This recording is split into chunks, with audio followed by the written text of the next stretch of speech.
to show that while we cannot save ourselves, a true encounter with God's grace leaves no room for a halfway heart. Food for thought: the root, the fruit, and the living sacrifice. I, the hope, a gift for the thorns. We often think we have to grow apples before God will accept us. But the gospel says the gardener came for the thorn bushes. He didn't wait for us to be a good tree before he gave his life. Romans chapter 5, verses 8 to 9. But God shows his love for us in that while we were still sinners, Christ died for us. Since therefore we have now been justified by his blood, much more shall we be saved by him from the wrath of God. The point: you don't clean up your fruit to come to God. He comes to you while you are still producing pine cones and offers to replant your soul in his grace. 2. The identity: what kind of tree are you? Once you are planted in Christ, the nature of the tree changes. An apple tree doesn't try to be an apple tree, it just is one.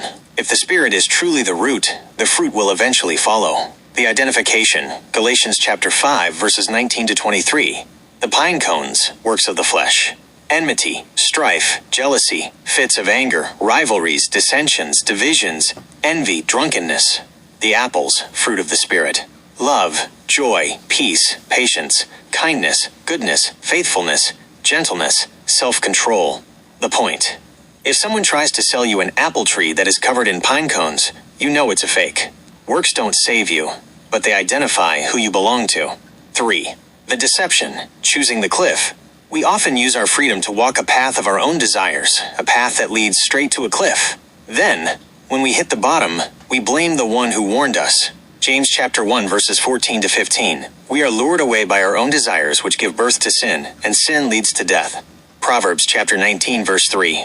When a man's folly subverts his way, his heart rages against the Lord.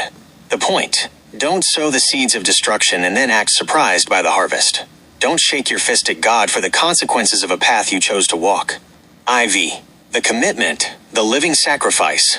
The Christian life isn't about giving God a piece of your time or a percentage of your heart. It is a 100% exchange. Romans chapter 12, verse 1. I appeal to you therefore, brothers, by the mercies of God, to present your bodies as a living sacrifice, holy and acceptable to God.